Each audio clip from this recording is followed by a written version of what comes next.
Supreme court మొట్టికాయలు వేయడంతో Tamil Nadu governor RN Ravi ఎట్టకేలకు దిగొచ్చారు. DMK నాయకుడు పోన్ముడితో మంత్రిగా ప్రమాణం చేయించారు.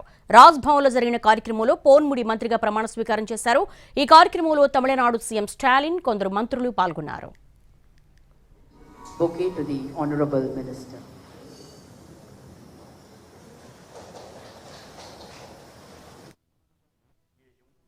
ஒருமையையும் நிலைநிறுத்துவேன் என்றும் தமிழ்நாட்டு அரசின் அமைச்சராக உண்மையாகவும் முழச்சான்றின்படியும் என் கடமைகளை நிறைவேற்றுவேன் என்றும் அரசியல் அமைப்பிற்கும் சட்டத்திற்கும் இணங்க அச்சமும் ஒருதலை சார்புமின்றி விருப்பு வெறுப்பை விலக்கி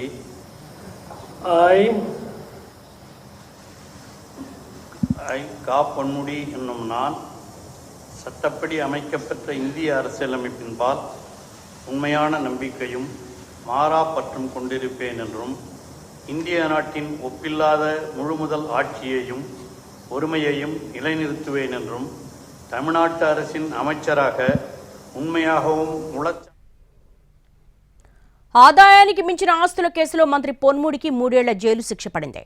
మద్రాస్ హైకోర్టు తీర్పుతో మంత్రి పదవి కోల్పోయారాయన. అయితే మద్రాస్ హైకోర్టు తీర్పుపై పొన్ముడి సుప్రీంకోర్టులో అప్పీల్ చేశారు.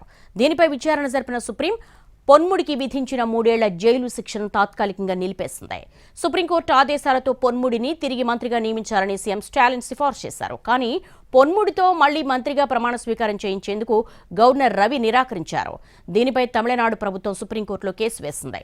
ఈ పిటిషన్పై విచారణ జరిపిన చీఫ్ జస్టిస్ డివై చంద్రచూడ్ నేతృత్వంలోని ధర్మాసనం తమిళనాడు గవర్నర్ రవి తీరును తీవ్రంగా ఖండించింది. పొన్ముడి అంశంపై నిర్ణయం తీసుకునేందుకు గవర్నర్ రవికి శుక్రవారం వరకు సమయం ఇస్తున్నామని, అప్పట్లోగా నిర్ణయం తీసుకోకపోతే ఏం చర్యలు తీసుకుంటామో చెప్పలేమని హెచ్చరించింది. శిక్షను సస్పెండ్ చేసిన తర్వాత పొన్ముడితో ఏ ప్రాతిపదికన ప్రమాణ స్వీకారం చేయించలేదు గవర్నర్ రవి చెప్పాలని కోరింది. పొన్ముడితో ప్రమాణ స్వీకారం చేయించమని అడిగితే అది రాజ్యాంగ విరుద్ధమని గవర్నర్ ఎలా చెబుతారని ప్రశ్నించింది సుప్రీంకోర్టు. ప్రమాణ స్వీకారం చేయించలేనని చెప్పే అధికారం గవర్నర్ రవికి ఎవరిచ్చారని క్వశ్చన్ చేసింది. దీంతో ఇవాళ పొన్ముడితో ప్రమాణం చేయించారు గవర్నర్.